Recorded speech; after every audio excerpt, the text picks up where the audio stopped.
The summer of 1852 began like any other in Hancock County, Georgia, humid air clinging to the skin, the fields of cotton shimmering beneath a merciless sun, and the wealthy planters calculating profits from the labor of the enslaved. Yet beneath this ordinary rhythm, a story of unimaginable cruelty was beginning to unfold, one that would stain the soil of Georgia's history forever. It started with a disappearance. 3 daughters of one of the richest men in the region vanished from public life without a trace. Their father, Edmund Ruddle, explained to curious neighbors that his girls had fallen ill and needed complete isolation. For 11 months no one saw them again. Windows that once echoed with the laughter of young women remained dark and silent, and the house that crowned Clearwater Plantation became a fortress of secrets. Edmund Ruddle was not an ordinary planter. At 46, he had built his empire through ambition and calculation rather than inheritance. Where others had squandered fortunes, he had expanded his holdings into nearly 2,000 acres of fertile land. Clearwater Plantation, named for the spring, fed creek that ran along its edge, was his pride and his power. 87 enslaved workers toiled under his command, cultivating cotton that fetched high prices in Savannah markets. His name carried influence that reached from Hancock County to the state legislature. But behind the public image of success was a man tormented by obsession, the fear of his own bloodline disappearing.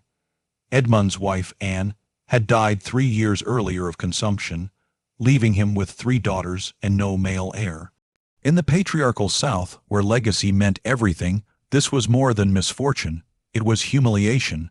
Under Georgia law, property divided among daughters would inevitably pass into the hands of their husbands, fragmenting the estate and erasing the Ruddle name. Edmund saw in this not the natural course of life, but a crisis of lineage, a threat to his immortality. His daughters, Catherine, Margaret, and Elizabeth, were, in his mind, not simply children but vessels of the Ruddle blood. Catherine, the eldest at 22, was quiet and intelligent, her mother's grace reflected in her love for literature. Margaret, 2 years younger, possessed her father's sharp mind and his unrelenting discipline.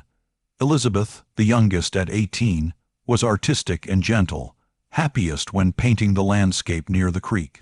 Their father had ensured they received an education far beyond what most Southern women were offered, languages, mathematics, and history, believing refinement would make them worthy of powerful marriages.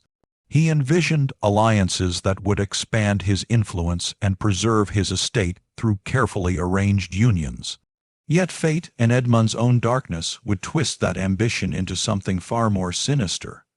In April of that year, heavy rains delayed the cotton planting, giving Edmund an excuse to leave Clearwater and travel to Atlanta for the Southern Agricultural Convention, a grand gathering of plantation owners and agricultural minds. It was an event where the elite of the South met to discuss not only crops and tools, but the future of their dominion. Beneath chandeliers and polished floors, men of wealth and ego exchanged ideas about progress and profit. It was in this setting that Edmund heard a lecture that would ignite the horror soon to unfold. The speaker was Dr. Nathaniel Petton, a thin, intense man from the College of Charleston, who claimed to have studied a new European science, heredity. He spoke passionately about selective breeding, the careful pairing of animals to improve strength, intelligence, and productivity. The same laws, he declared, govern all of God's creatures. His words carried an implication every man in that ballroom understood, but few dared to speak aloud. If livestock could be perfected through bloodline control, why not people? As Petton's lecture progressed, Edmund listened with growing fascination. Around him, some planters nodded thoughtfully, while others shifted uncomfortably at the dangerous suggestion hidden in the talk. Edmund, however, heard opportunity. When the speech ended, he approached Dr. Petton at the bar and pressed for more details. The doctor, flattered and a little drunk, revealed that certain South Carolina planters had begun their own experiments, selectively pairing slaves to produce stronger, more obedient workers. He even mentioned the notion of hybrid vigor, mixing bloodlines to combine the best traits of each. Theoretically, Petton whispered, it could produce extraordinary results, though such an experiment would require absolute control. Those words, absolute control, lodged in Edmund's mind like a spark in dry grass. On his return journey to Clearwater, the idea took shape. While others fretted over delayed planting, Edmund saw a different kind of cultivation ahead, one that would use human lives as seed. He began to view his plantation not as a business but as a laboratory. His daughters, his slaves, his land, all components of an experiment that would preserve the Ruddled name forever. Samuel, one of his enslaved workers, became central to this vision. Standing 6'3", intelligent and respected among his peers, Samuel had been born on the plantation and carried himself with quiet dignity. He could read, an uncommon and dangerous skill for a slave, and he possessed an understanding of farming that rivaled his overseers. Edmund had long recognized his capability, but had deliberately kept him unmarried, believing that Samuel's value lay in his uniqueness. Now, Edmund's mind twisted that recognition into something monstrous. Samuel would become the foundation of his new lineage, the instrument through which the Ruddled bloodline would continue, fused with physical strength and intelligence, yet bound forever to Clearwater. In the weeks after his return, Edmund's behavior changed. He spent long hours locked in his study, writing calculations and notes in a hidden journal. He sketched family trees, crossed bloodlines, and outlined a breeding program not for animals, but for humans, his own daughters and his most capable slave.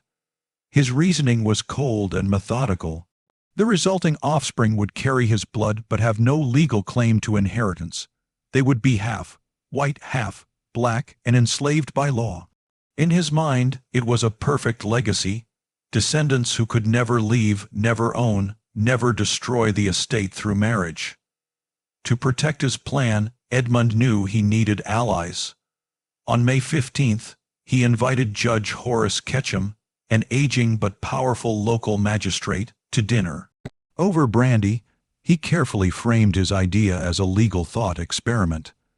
The judge, intrigued and morally hollow, assured Edmund that if such acts were conducted privately, with the right paperwork, no law could touch him. False documents could always portray the enslaved man as the aggressor and the daughters as victims if questions arose. Encouraged, Edmund next sought a doctor, Dr. Leonard Strickland, a man drowning in gambling debts. With the promise of money and protection, Edmund secured his silence and medical cooperation. By June, the plan was ready. The daughters would be told, Samuel would be deceived, and Clearwater Plantation would become a place of controlled horror hidden behind locked doors. What began as an idea born in a ballroom of chandeliers and polite conversation was about to descend into one of the darkest chapters of Georgia's past. The seeds of Edmund Ruddled's experiment had been sown, and beneath the humid summer air, they waited to bloom into tragedy. June settled over Hancock County with the heavy breath of southern heat, and Clearwater Plantation seemed to fall into an unnatural silence. Behind the whitewashed walls of the grand house, Edmund Ruddled prepared to turn his calculated theory into reality. What he called a legacy plan was, in truth, the beginning of an abomination, a perverse experiment that would enslave not just bodies, but bloodlines. The arrangements had been made. The judge would shield him with forged legal documents, and the doctor would record his crimes as medical facts. All that remained was to inform his daughters of their role in what he described as a family duty. He chose a Sunday evening in early June to gather them in the parlor. The room, usually bright and alive with conversation, was filled with a suffocating tension. Catherine, Margaret, and Elizabeth sat together on a velvet settee, their faces drawn with unease. Their father stood before them with his hands clasped behind his back, adopting the same commanding posture they had known since childhood. He spoke without preamble, his tone calm but absolute. I have made decisions regarding the future of this family, he announced, decisions that will preserve our name and estate for generations to come. At first, his words seemed like those of any ambitious patriarch concerned about inheritance. But as he spoke further, the true meaning began to surface. He explained his plan as though it were a rational solution to a problem of property and bloodline. His daughters would bear children who would be bound to the land by blood, yet free of legal claim. He would choose a man of exceptional strength and intelligence to ensure that the lineage remained superior. The words came out smooth and clinical, the voice of a man convinced of his own genius. It was Margaret who first understood what he truly meant. Her face went pale as the realization struck her. "Father," she whispered, "what exactly are you proposing?" Edmund's reply came without hesitation, cold as the marble mantle behind him. "Each of you will bear children with Samuel," he said. "It is the only way to ensure that Clearwater endures." The room fell into stunned silence. Catherine rose from her seat, trembling. "This is madness," she said. "You cannot possibly mean—" "I can and I will," Edmund interrupted sharply. His voice carried the authority of a man used to obedience. "You will cooperate, or you will find yourselves without home, inheritance, or reputation. I will have you declared mentally unfit and committed to the asylum at Milledgeville if you defy me. Judge Ketchum has already agreed to the arrangement." The cruelty of his words landed like blows. Elizabeth began to cry softly, her hands shaking. Margaret stared at her father, a mixture of anger and disbelief hardening her features. Catherine stood silent, her dignity breaking under the weight of betrayal. "And Samuel?" Margaret asked, her voice hoarse. "Does he have a choice in this?" Edmund's expression darkened. "Samuel is my property," he said. "He will do as I command. He will be promised his freedom and land of his own once the children are born. That will be enough to secure his cooperation." "You're lying to him," Margaret said quietly. Edmund didn't deny it. "What I promise a slave is of no concern to you. Your concern is the duty you owe to this family." With that, he ended the discussion, leaving his daughters in stunned silence. Their lives had been rewritten in the space of an hour. The next morning, Edmund summoned Samuel to his study. The man entered cautiously, aware that being called to Master's private office rarely meant good news, but Edmund greeted him with unusual warmth. "Sit down, Samuel," he said, gesturing to a chair. "I have a proposal for you, one that could change your life forever." Samuel hesitated, uncertain, but obeyed. For the next half hour, Edmund unfolded a story woven from lies and promises. He told Samuel that his daughters had agreed to help preserve the Ruddled legacy by bearing children with a man of exceptional character. He praised Samuel's intelligence and strength, calling him the finest worker on the plantation. Then came the bait. "In exchange for your participation," Edmund said, "you will receive your freedom once the children are born. 20 acres of land near the Tennessee border, and $500 to start your new life." Samuel sat in stunned disbelief. Freedom, a word he had dreamed of all his life, suddenly dangled before him like light at the end of a tunnel. "Why me?" he asked finally.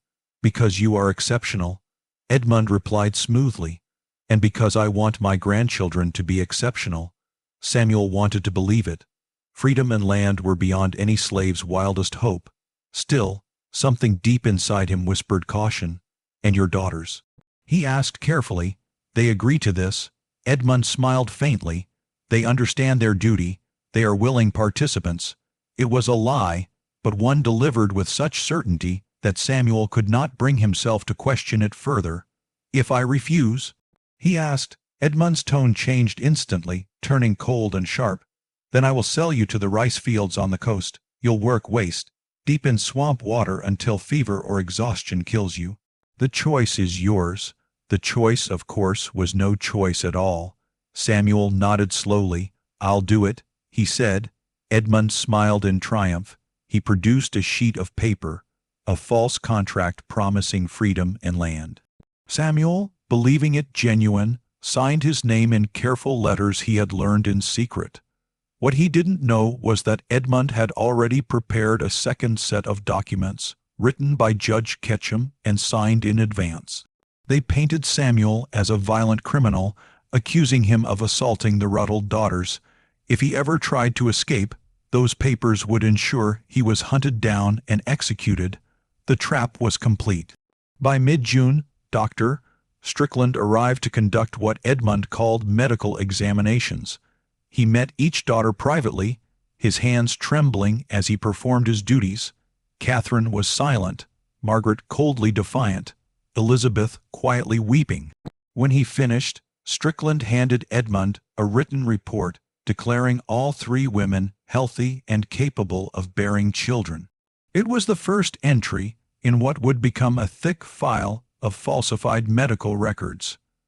Samuel was moved from the slave quarters to a small cottage near the main house, a symbolic elevation that only deepened the unease among the other enslaved workers. They whispered about him, unsure if he had been rewarded or cursed. The cottage became a place of dread, a symbol of privilege twisted into punishment. Edmund's plan proceeded like clockwork. He scheduled the pairings as though organizing the planting season. Catherine first, then Margaret, then Elizabeth. Each would spend 3 nights in the cottage under the watch of an overseer stationed outside the door. Dr. Strickland would visit regularly to confirm progress. The daughters, trapped by fear and threats, submitted in silence. The nights that followed were filled with anguish too deep for words. 2 people forced into intimacy neither desired, both victims of Edmund's monstrous design. By early September, Dr. Strickland confirmed what Edmund had been waiting for. All 3 daughters were pregnant. Edmund received the news with satisfaction, declaring the experiment a success. He immediately ordered the windows of their rooms fitted with external locks and forbade visitors. The daughters were confined to the upper floor, under the care of an elderly enslaved nurse named Penny. To the outside world, Edmund announced that his daughters were ill and required long-term bed rest. The plantation gates closed to guests, and Clearwater fell under a heavy, watchful silence. Samuel was returned to fieldwork, isolated from others, watched day and night. His new status, neither slave nor free, neither favored nor trusted, made him an outcast among his own people. The enslaved community sensed something terrible had happened but dared not speak. Edmund, meanwhile, spent his evenings in his study, writing in his hidden journal, recording his triumph in meticulous detail. He believed he had achieved something historic, a way to bind blood and bondage forever. But beyond the locked gates of Clearwater, questions were beginning to stir. Neighbors whispered about the strange isolation of the Ruddled daughters, the doctor's frequent visits, and the unnatural silence that surrounded the plantation. And miles away, a new sheriff named Thomas Brennan had just arrived in Hancock County, an honest man in a corrupt land, whose curiosity would soon turn toward Clearwater and the horrors within its walls. The heat of late summer in Georgia hung thick over Hancock County when Sheriff Thomas Brennan arrived in the small town of Sparta to assume his new post. A veteran of the Mexican-American War, Brennan carried with him both the scars and the discipline of a soldier, but also a moral compass that pointed toward justice even when it led him into danger. His appointment had been intended as a political compromise.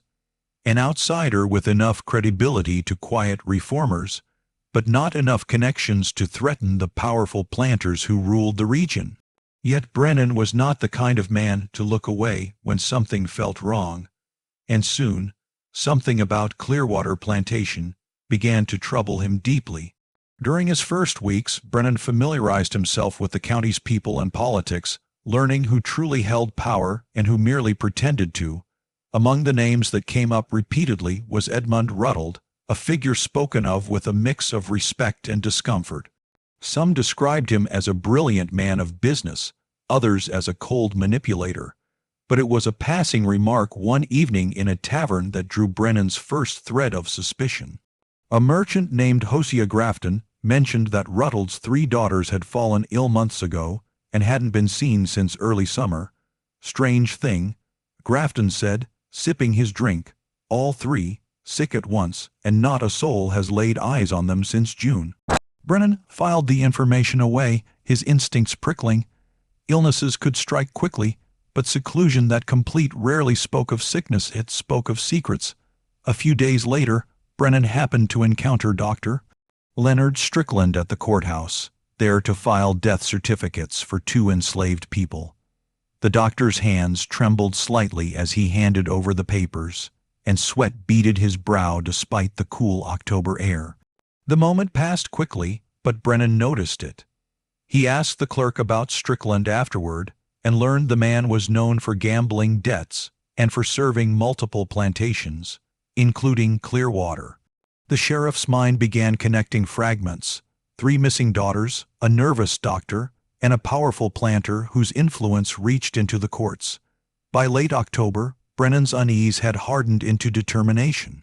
One morning, while riding near Clearwater, he saw Strickland's buggy emerge from the Plantation road, and, on impulse, followed at a distance.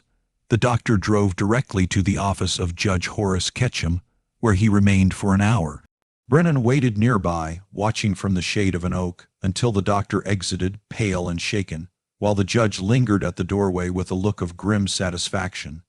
That image of the judge watching the frightened doctor stayed with Brennan all night. It was then he knew something far larger was at play. In early November, under the pretext of investigating a runaway slave, Brennan rode to Clearwater itself. The approach was grand and eerily still, the avenue of oak trees leading to a white mansion that seemed to gleam with false purity. An overseer named Thaddeus Porter met him at the entrance, courteous but guarded. Brennan explained his fabricated reason for visiting, but Porter insisted there were no fugitives there and that Mr. Ruddled was occupied with family matters. When Brennan expressed sympathy for the ill daughters, Porter's reply was stiff: "They are unwell and cannot receive visitors." The practiced tone of secrecy told Brennan everything. He rode away, pretending to accept the answer, but doubled back through the woods bordering the plantation, watching from cover as smoke rose from chimneys and enslaved workers moved about under supervision. It all appeared normal, except for one thing.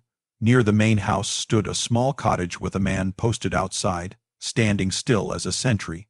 Brennan noted it carefully. Plantations didn't assign guards to tool sheds. That night, back in Sparta, Brennan began digging into county records.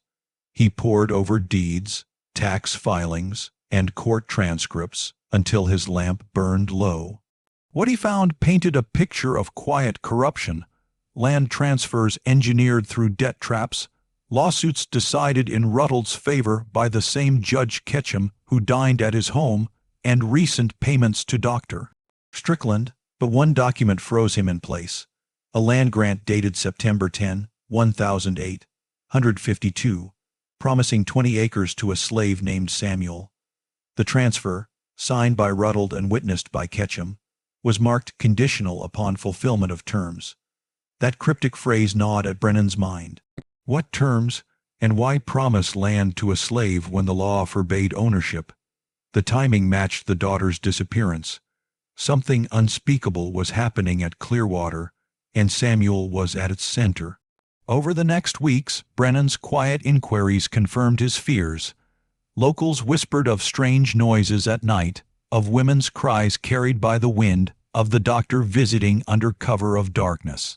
An old woman who had once worked as a laundress for the Ruddles told him she hadn't seen the daughters in church or town since spring. Healthy girls they were, she muttered, now locked away like ghosts.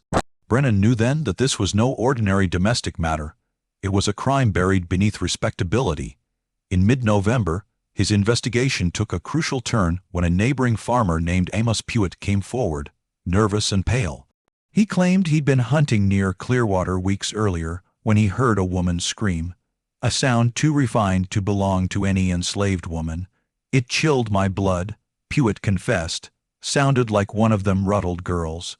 Brennan listened without interrupting, his jaw tightening. The pieces now formed a pattern too sinister to ignore. An isolated household, a doctor falsifying records, a complicit judge, and a powerful man hiding 3 women behind locked doors. He needed proof, someone inside who would talk. That chance came on a cold December morning at the Sparta market. There, he spotted an older enslaved woman selling eggs, and another vendor mentioned she was from Clearwater. Brennan bought a dozen, and, without looking up, spoke quietly. "I'm the sheriff," he said. "Are the Ruddle daughters alive?" The woman froze for a heartbeat, then nodded faintly. "Are they being hurt?" he asked. She packed the eggs slowly, leaned close, and whispered just 3 words, "Samuel's Cottage Nights," before moving away as if nothing had happened. Those words struck Brennan harder than any confession. They explained everything: the pregnancies, the secrecy, the doctor's guilt. Clearwater was not just a plantation, it was a prison and a laboratory.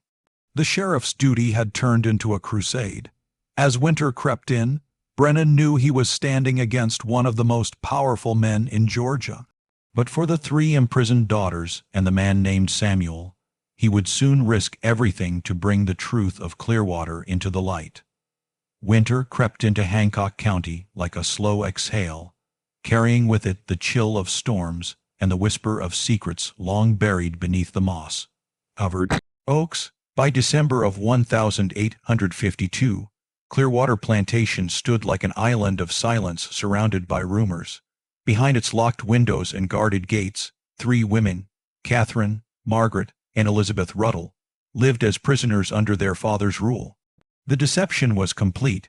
To the world, they were invalids suffering from delicate illness. To their father, they were participants in his experiment.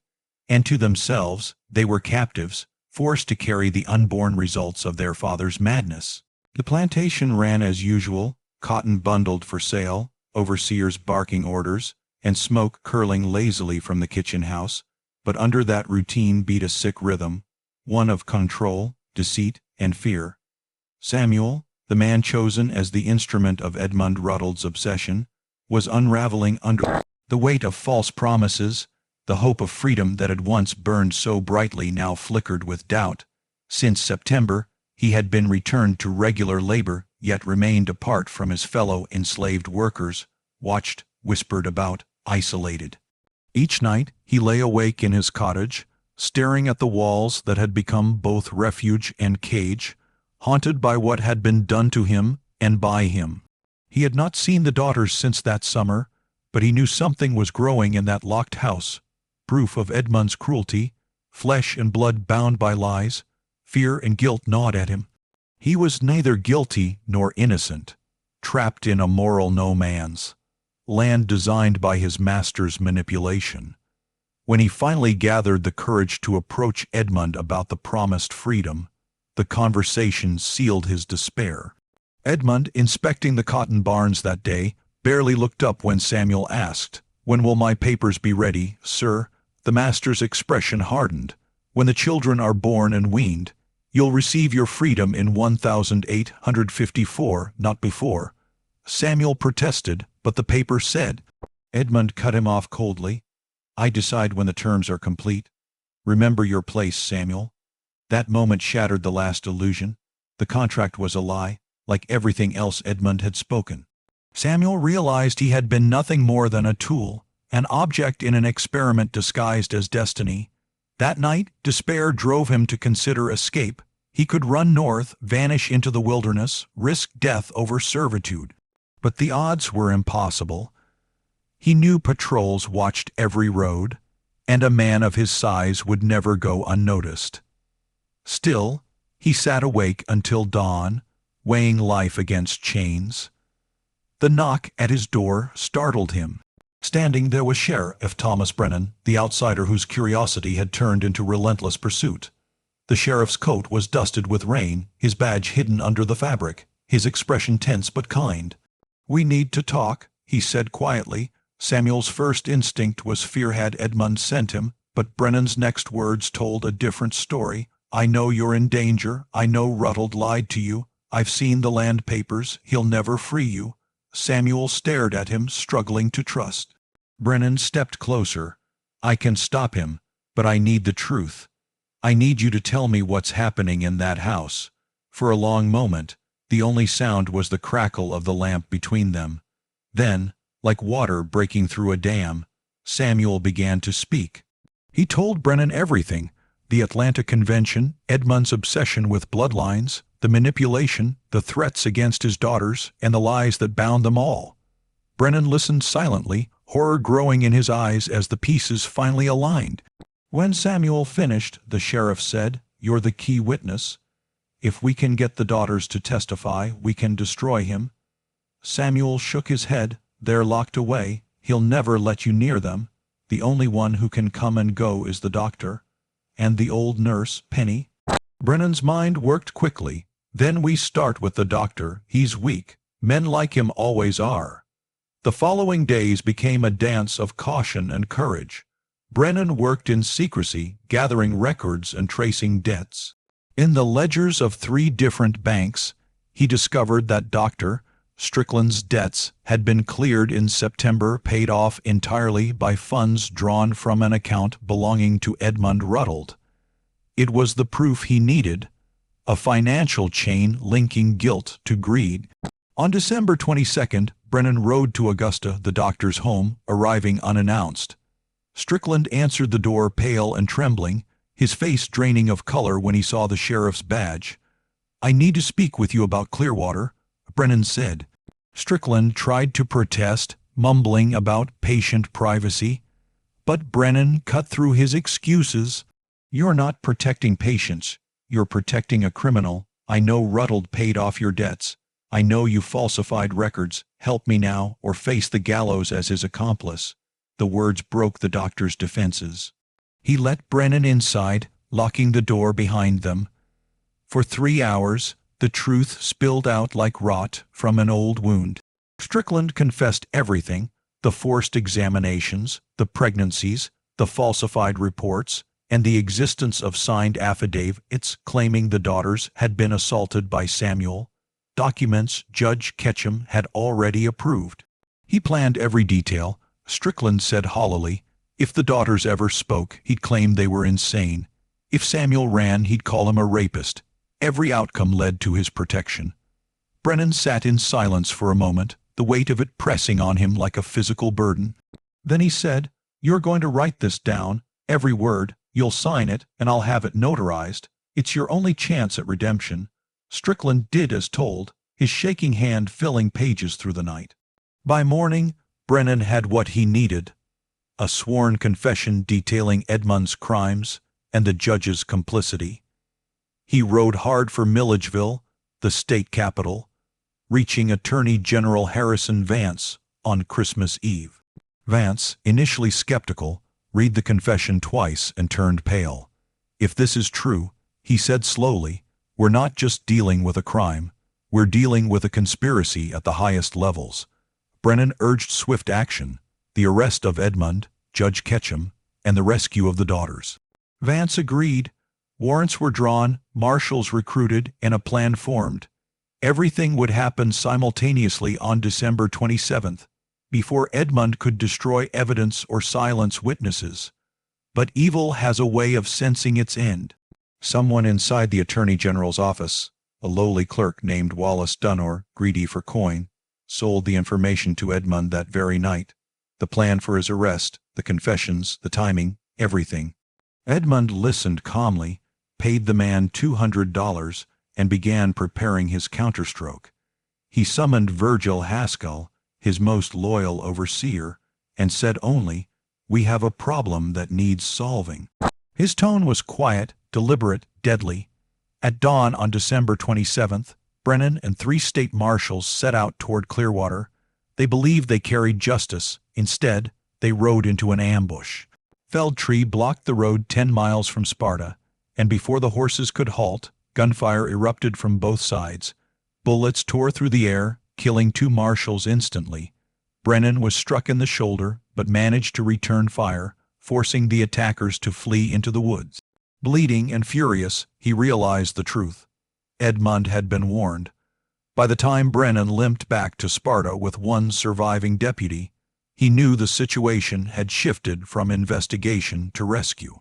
Edmund would destroy everything: documents, witnesses, his daughters, rather than face justice. Despite his wound, Brennan gathered 4 armed men from the town, volunteers driven by outrage rather than law. That night, as rain lashed the countryside, 5 riders set out for Clearwater, their lanterns swallowed by darkness. Meanwhile, inside the plantation, Edmund put his final plan in motion. He summoned Judge Ketchum and demanded he file the papers declaring his daughters mentally unfit to testify. "Do it tonight," Edmund ordered. "It will look like protection, not concealment." Ketchum hesitated, but fear of exposure forced his compliance. After the judge departed, Edmund turned to Haskell. "Bring Samuel to the creek," he said coldly. "Make it look like he drowned trying to escape. His body should be found in a few days." Haskell nodded without question, a servant of his master's evil to the end. As night fell, the overseers dragged Samuel from his cottage, claiming Edmund wished to see him. The moon cast a pale shimmer over the fields as they marched him toward the creek's deep bend. Samuel sensed what awaited him, and when they seized him, he fought with desperate strength. The men overpowered him, shoving his head beneath the icy current. His lungs burned, his body thrashed, and then, from the darkness, came the crack of a gun. One overseer fell, another cried out, and through the chaos came the voice of Sheriff Brennan. "Drop him," he shouted. Lanterns flared. Gunfire split the night. When it ended, 2 overseers were down, 1 captured, and Virgil Haskell lay bleeding in the mud.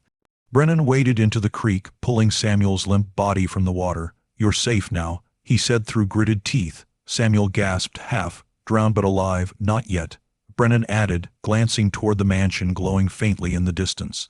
"We finish this tonight." And as they mounted their horses and rode toward the great house, the storm that had long gathered over Clearwater finally broke, not from the sky, but from the fury of justice that had come to tear down the empire of Edmund Ruddled. The night of December 27th, 1852, would be remembered as the night when the grand illusion of Clearwater Plantation finally shattered. Rain poured down in cold sheets, washing the red Georgia earth into rivulets as thunder rumbled far off across the hills. The great house, white and proud, stood like a monument to its master's arrogance. Lights glowing faintly behind locked shutters, the world outside unaware that its owner's crimes were moments away from exposure. Sheriff Thomas Brennan, his arm still bandaged from the ambush, led 4 armed men through the darkness toward the mansion. Behind him, soaked and silent, rode Samuel, the man whose life had been twisted into the center of Edmund Ruddled's monstrous scheme. Brennan's mind burned with purpose. The ambush on the road had killed 2 of his men and made his mission illegal in the eyes of some. But justice no longer waited for paperwork. Inside that house, 3 women lived as prisoners, and Brennan knew every minute's delay risked their lives. "No one leaves alive if they try to resist," he told his men grimly as they approached the front steps. Inside, Edmund Ruddled sat in his study as if waiting for them. He'd been calm since ordering Samuel's execution, confident that his plans with Judge Ketchum would seal off any threat. In front of him lay the signed declarations of incompetence for his daughters, dated and ready to be filed. The documents, he believed, made them legally voiceless, unable to testify, unable to defy him. In his mind, he had already rewritten history. When the law came knocking, he would claim his daughters had been violated by a slave who had since escaped and drowned. He would mourn publicly, present Ketchum's papers, and let the world pity him. To Edmund, everything was under control, until the sharp crash of wood and iron erupted from the hallway. The front door burst open under the force of axes, and thunderous voices echoed through the marble foyer. "Sheriff's office, Edmund Ruddled, you're under arrest." Brennan strode in, revolver raised, his men fanning out behind him. Rainwater streamed from his hat and coat, his wounded arm held tight to his chest. For a moment, the 2 men stared at each other, the lawman and the patriarch, justice and privilege, separated by a desk piled with papers that documented years of evil. Edmund's voice was calm but venomous. "This is an illegal intrusion, Sheriff," he said evenly. "You have no warrant for my home." Brennan's voice came hard and steady. "I have enough evidence to bury you, Ruddled. Conspiracy, false imprisonment, attempted murder. Where are your daughters?" Edmund leaned back in his chair, lips curling into a thin smile. "My daughters are ill. Judge Ketchum has signed documents declaring them unfit to testify. Any attempt to question them would be unlawful. Brennan's jaw tightened. Those papers are void. You're not hiding behind them anymore. Edmund's tone sharpened, his composure cracking. You think the state will take the word of a wounded sheriff and a slave over mine? I am this county, Brennan. Every acre, every man with power, they all owe me. Brennan stepped forward, eyes burning. Then they can watch you hang. He gestured toward his men. Search the house. Start upstairs. Samuel, still dripping from the creek, stepped forward despite the pain in his lungs. Second floor, he said quietly. Eastern wing, doors are locked from the outside. Edmund's head snapped toward him, eyes flashing with rage. You dare speak in my presence, he snarled. You're my property. Brennan turned to him coldly. Not anymore. Two men restrained Edmund as Brennan and Samuel ascended the staircase, the air heavy with the scent of dust and candle smoke. The corridor at the top was lined with 3 doors, each bolted shut. Brennan slid the first latch free and stepped inside. The room was dim, the air stale. Catherine Ruddle sat by the window, her hands folded in her lap, her swollen stomach showing the final weeks of pregnancy. Her eyes, dull from months of confinement, lifted slowly as the door creaked open. Who are you? She whispered. Sheriff Thomas Brennan, he said gently. You're safe now. For a moment she didn't move, as though afraid to believe it. Then her expression broke, and tears spilled silently down her face. Brennan moved to the next door. Margaret was there, thinner and pale, staring blankly at the wall. When he told her the same words, her voice trembled. He said no one would come. He said no one would ever believe us. Brennan's reply came like a vow. I believe you. The final room held Elizabeth, the youngest, barely 18, clutching a blanket to her chest as though it could protect her from the world. When she saw Samuel standing behind the sheriff, her eyes widened with recognition, not anger but sorrow. You're alive, she breathed. Samuel could only nod, his voice lost. The silence that filled the hall was heavy with the shared understanding of tragedy, the realization that they were all victims of the same monster. Downstairs, Edmund struggled against his captors, shouting threats of lawsuits and vengeance. You'll regret this, he roared. The law is on my side. Those girls are delusional, corrupted by that slave. Brennan descended the staircase slowly, his revolver still drawn, his expression one of exhausted disgust. The law isn't on your side anymore, Ruddled. Not tonight. When Edmund lunged toward him, Brennan struck him across the face with the barrel of his gun, sending him sprawling to the floor. That's for the men you killed on the road, Brennan said coldly. The plantation fell into chaos, servants whispering, overseers fleeing into the rain, the great master of Clearwater lying bruised and bound before his fireplace. By dawn, Edmund Ruddled was in custody, shackled and bleeding. Judge Ketchum was arrested the same morning in Sparta, dragged from his home still in his nightclothes. The daughters were moved under state protection to Milledgeville, their identities kept secret from the public to shield them from scandal. Brennan's report, paired with Dr. Strickland's confession, was delivered to the Attorney General, who announced an official investigation within days. Newspapers across Georgia printed cautious stories about a prominent planter charged with moral crimes against his family. The full details were too horrifying for polite society to print, but word spread nonetheless. The powerful whispered that the age of unchallenged patriarchs was ending, while others called Brennan a traitor for bringing shame on a man of standing. In the cells of the Milledgeville prison, Edmund remained defiant. He refused confession, refused repentance, and mocked the guards who brought him his meals. History will remember me differently, he told one of them. I did what was necessary. He still believed himself a visionary, a man ahead of his time, undone by small minds who couldn't grasp his science. But history would not remember him as a visionary. It would remember him as a monster. His daughters, though broken, gave their statements with strength. They described their imprisonment, the threats of the asylum, the forced nights, the false promises. Samuel testified as well, his voice steady though his eyes were distant, recounting every lie, every manipulation, every crime. Together, their voices tore apart the wall of silence that Edmund had built around Clearwater. As the case moved toward trial, The grand house that had once been a symbol of prosperity became a place of dread. No one wanted to live there, no one wanted to walk its halls. The enslaved workers who had survived the ordeal spoke of strange sounds in the night, of crying that seemed to come from nowhere. Perhaps it was imagination, or perhaps the house itself mourned the horrors it had hidden. When Brennan returned briefly to collect evidence, he stood in the empty study, the leather-bound journal still in its secret drawer. Page after page of calculations and notes lay before him, proof of a mind that had replaced morality with obsession. He closed the book and whispered to himself, "You wanted a legacy, Ruddled. This is it." Outside, the first light of morning touched the ruined estate. Rain still dripped from the eaves, and the creek ran red with mud. For the first time in a year, the air at Clearwater felt still, not peaceful, but emptied, as though the land itself was trying to breathe again. Brennan mounted his horse, blood still seeping through his bandage, and looked back one last time. Behind him stood the silent mansion, its windows dark, its master gone, its secrets finally dragged into the light.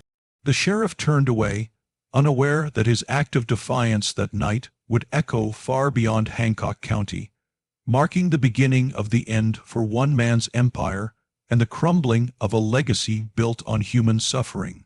Clearwater had fallen, not with fire or war, but with truth, delivered by those the world least expected to be heard. The trial of Edmund Ruddled began in the spring of 1853, under a sky that seemed to mirror the mood of the South, gray, tense, and heavy with storm. The courthouse in Milledgeville was overflowing from the first day, its steps crowded with planters, journalists, and townsfolk, eager to witness the downfall of a man who had once been untouchable. For years, Edmund had been the embodiment of Southern authority, wealthy, educated, respected, but now he was led into court in chains, his fine clothes replaced by the coarse gray of a prisoner. Even then, he carried himself with the defiant pride of a man who refused to believe he could lose. To him, this trial was not justice. It was blasphemy.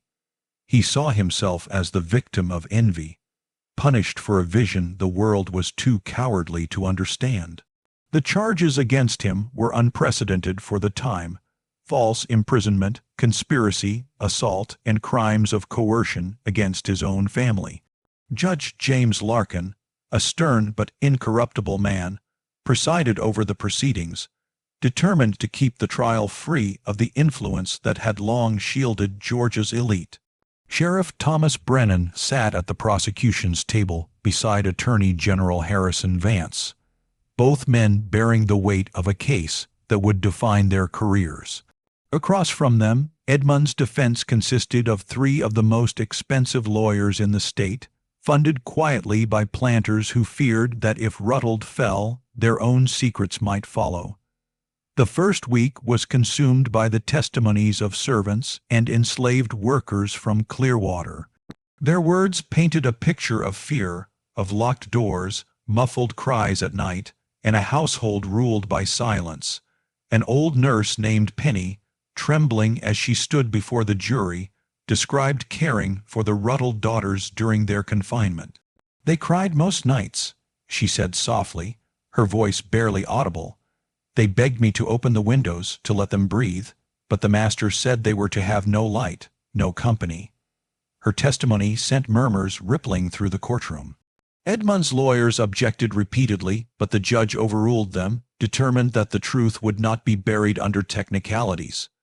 Next came Dr. Leonard Strickland, pale and hollow-eyed, carrying the weight of guilt like a chain. Under oath, he admitted to falsifying medical documents, declaring the daughters mentally unstable under Edmund's instruction. He said it was for their protection, Strickland whispered, but it wasn't protection, it was control. I knew it was wrong, but he owned my debts. I did what he asked. When presented with his own signed confession, Strickland broke down, weeping openly. Edmund watched him with contempt, muttering to his lawyer, "Weak men should not speak of strong matters." The courtroom fell silent when Samuel was brought to testify. He entered in plain clothing, no longer a slave, but a free man by decree of the state. a decision made in recognition of his cooperation and suffering. The crowd's reaction was mixed. Some applauded his courage, others whispered hatred, unwilling to accept a black man standing as witness against a white master. Brennan met his gaze with a nod of reassurance. When Samuel took the stand, his voice was steady, measured, and hauntingly calm. "He told me I'd be free," Samuel began. "He said his daughters agreed, that they wanted to help him, but when I saw their faces, I knew it was a lie. He used us all, me, them, even the doctor. He said it was God's plan to make the blood of his family stronger." His words carried a weight no evidence could match. The silence afterward was absolute, broken only when Edmund suddenly laughed. A cold, sharp sound that echoed across the chamber. "You all talk of morality," he said, rising despite the guards. "But you live off the same system I perfected. You breed your slaves, you sell their children, and now you condemn me for calling it science. You are all hypocrites." The judge's gavel slammed down, demanding order, but the outburst had already revealed the depth of Edmund's delusion. The gallery erupted, some shouting for his execution, others shouting in defense of tradition. It took nearly 10 minutes to restore calm. The prosecution ended the week with the testimonies of Catherine, Margaret, and Elizabeth, the living evidence of their father's madness. They entered the courtroom veiled to avoid the eyes of the crowd, their presence enough to draw tears from some and gasps from others.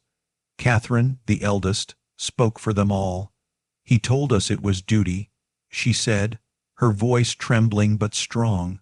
"He said our silence was loyalty, but he took everything from us, our mother's name, our freedom, our faith." Margaret followed, adding quietly, "He made us fear our own blood." Elizabeth, too young to contain her pain, wept openly on the stand, and her tears did what no argument could: shattered the last of Edmund's supporters in the gallery. When the prosecution rested, the defense tried desperately to reframe the narrative. They argued insanity, claiming Edmund's mind had been poisoned by pseudoscientific theories from Europe. They claimed he had acted not out of evil but out of obsession, a misguided genius, not a criminal. But their argument faltered under the sheer clarity of evidence. The judge, in his closing statement, declared, "Intellect does not absolve cruelty. Knowledge does not excuse tyranny." The jury retired for deliberation at dusk, and the courthouse filled with anxious whispers as candles burned low. After only 3 hours the jury returned. The foreman's voice was firm as he read the verdict: guilty on all counts. The room erupted in noise, some cheers, some cries, some stunned silence. Edmund stood unmoved, his expression unreadable. When asked if he had anything to say before sentencing, he looked directly at Brennan and said coldly, "You think you've stopped me? Men like me are never gone. You'll see me again, Sheriff, in every law, in every field, in every man who calls himself superior." His words hung in the air like poison. Judge Larkin pronounced the sentence, death by hanging, to be carried out publicly in the Milledgeville Square within 30 days. Outside, the crowd surged as word spread. For the enslaved and poor, it was a moment of vindication, a sign that even the mighty could fall. For the planters, it was a tremor of fear, a reminder that their unchecked power was no longer beyond reach. Brennan left the courthouse quietly, the weight of victory mixed with sorrow. He had won justice, but at a cost no one could truly measure. The daughters were alive but broken. Samuel was free but haunted. And Clearwater, once a kingdom of wealth, stood empty, its fields overgrown, its mansion locked and left to rot. In the days that followed, Brennan visited Catherine, Margaret, and Elizabeth in their safe home in Milledgeville. They spoke little, but Catherine thanked him softly. "You gave us our voices back," she said. Brennan shook his head. "You never lost them," he replied. "The world just stopped listening." He left them then, aware that some wounds never heal, only fade with time. On the morning of April 2, 1853, the gallows were erected in the town square. Crowds gathered in grim silence. Edmund Rutland was led out, unshaven but still proud, his eyes sweeping over the faces before him as though memorizing them.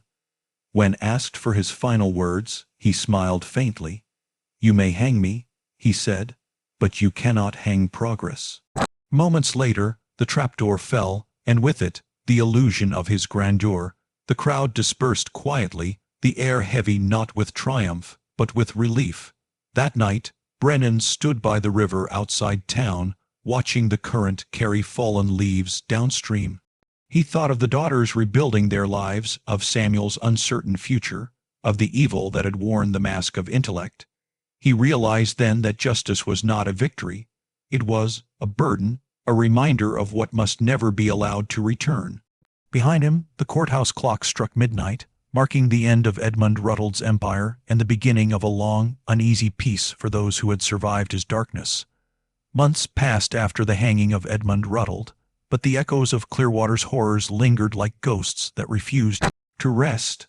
Though justice had been served in the eyes of the law, the deeper scars, the ones left on souls, not flesh, would take far longer to fade. The grand plantation, once the pride of Hancock County, now stood silent beneath a canopy of oaks heavy with moss. Weeds crept up its white columns, shutters hung crooked, and the air inside smelled of dust and decay. No one wished to live there.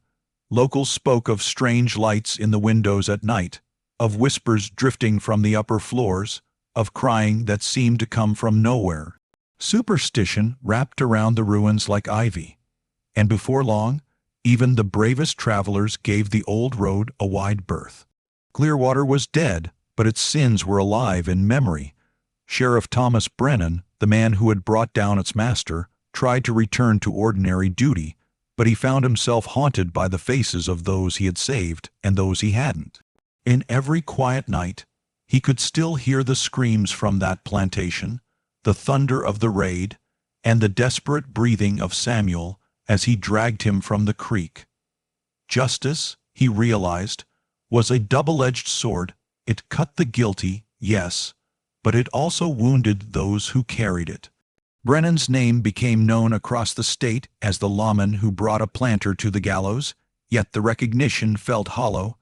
He often rode out to Clearwater's boundary, where the old gate still stood half open, the wind whistling through its iron bars like a lament. There he would dismount and stare at the distant mansion, lost in thought. "I ended the man," he would whisper to himself, but not the sickness. That sickness, the belief in superiority in bloodlines, in power over others, still ran deep through the South. In courtrooms, in fields, in parlors filled with brandy and pride, men whispered that Edmund Ruddle had only been reckless, not wrong. They softened his crimes with words like madness and tragedy, avoiding the truth that his ideas were simply the logical extreme of a system they all upheld. Newspapers stopped mentioning the case, fearing to unsettle the powerful. By autumn, Ruddle's name was spoken only in hushed tones, often twisted into cautionary tales told by parents to frighten children. "Don't go near Clearwater, or the ghost of the master will take you." The real ghosts, however, were not Edmund's.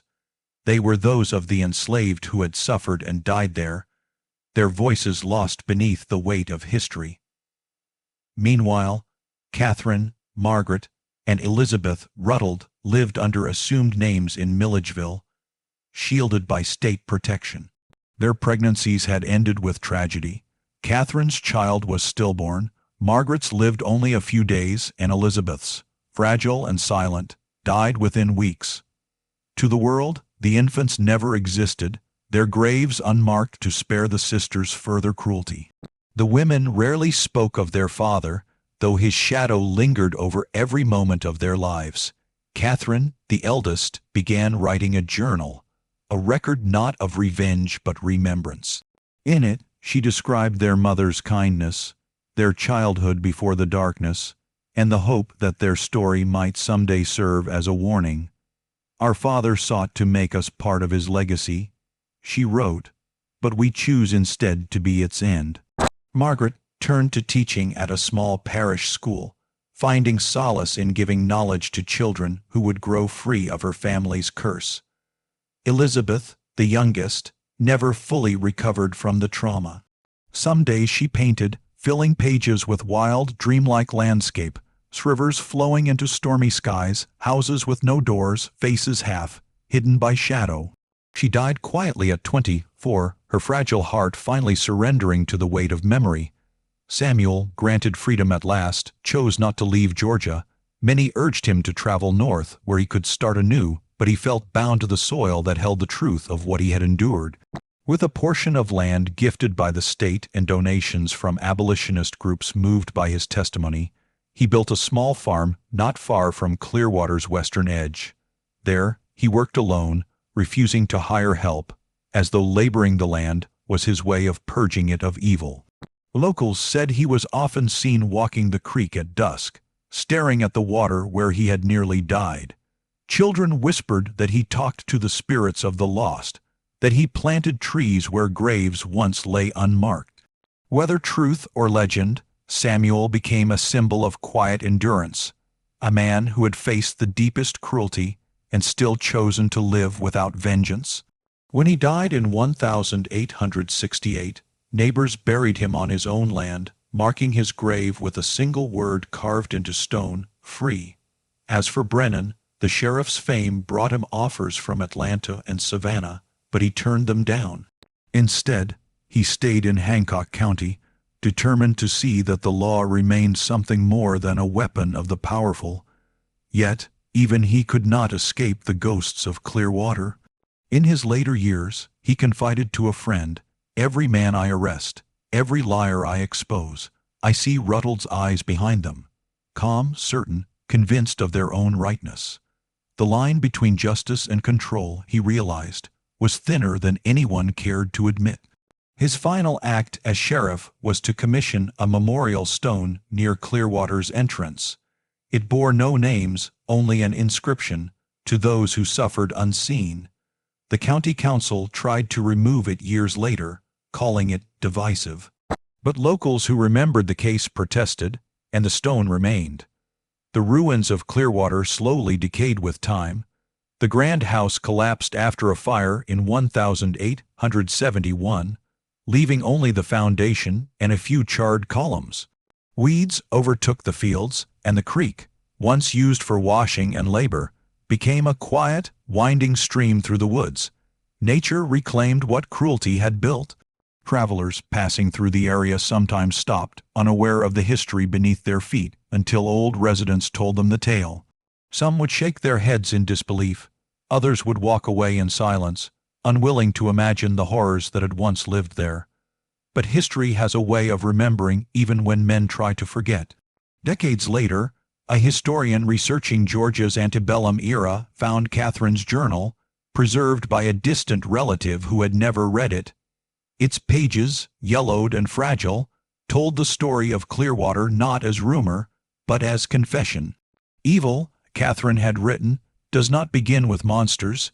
It begins with men who believe they are good. Her words reignited public interest, and for the first time, the full truth of Clearwater was published. By then, everyone involved, Brennan, Samuel, the sisters, was long gone, but their voices finally reached beyond the grave. The publication sparked outrage and reflection across the South. Some denounced it as slander, others called it revelation. But whatever people believed, one thing was certain: the name Ruttles would never again stand for power or prestige. It became instead a caution, a reminder of how intellect without compassion can breed horror, and how silence can turn ordinary homes into prisons. The plantation's grounds were eventually purchased by the state and turned into a memorial park. At its center stood a plaque quoting Catherine's final words, "Let this place remain empty, that others may remember what fills it." In the quiet that followed, the land seemed finally at peace. The cries that once echoed through its halls had faded into wind through the trees. The creek flowed softly, carrying away the remnants of an age that mistook cruelty for order. The story of Clearwater had ended, but its lesson endured, a shadowed reminder that even the brightest legacies can be built on darkness, and that truth, once unearthed, will always find its way to the light. By the turn of the century, the once feared Clearwater plantation had been consumed by wilderness it once ruled. The grand avenues of oak that had led to the Ruttles mansion were now tangled with vines and thorns, the foundations buried under moss and earth. Only the broken columns of the front porch remained, standing like gravestones to a forgotten dynasty. Time had swallowed the grandeur, but not the story. Locals still spoke of Clearwater in whispers, how its master's madness had destroyed his bloodline, how his daughter's cries still haunted the fields on windless nights. The name Ruttles had long since vanished from property deeds and public records, but the tale lived on in hushed conversations around fires, passed from parent to child as both warning and legend. In 1904, a writer named Eleanor Grayson, a distant relative of the Ruttles family, arrived in Hancock County to trace her ancestry. She had grown up hearing fragments of family lore, rumors of a brilliant but misunderstood ancestor, a tragedy that had tarnished the name, and a house swallowed by ghosts. What she discovered instead was a truth far darker and more human than any myth. Guided by old letters, faded newspapers, and the rediscovered journal of Catherine Ruttles, she pieced together the full scope of what had happened at Clearwater. Each page of Catherine's writing cut deeper, the fear, the betrayal, the twisted justification of a father's cruelty in the name of legacy. Eleanor wrote later that she often had to stop reading because the words felt as though they were burning my hands. Yet she persisted, believing that silence would make her complicit in the same way society had once been. When her book, The Daughters of Clearwater, was published in 1906, it caused a storm of controversy. Some called it blasphemy against Southern heritage, others hailed it as a reckoning long overdue. Newspapers debated whether Eleanor's account was fact or embellishment, but no one could deny its power.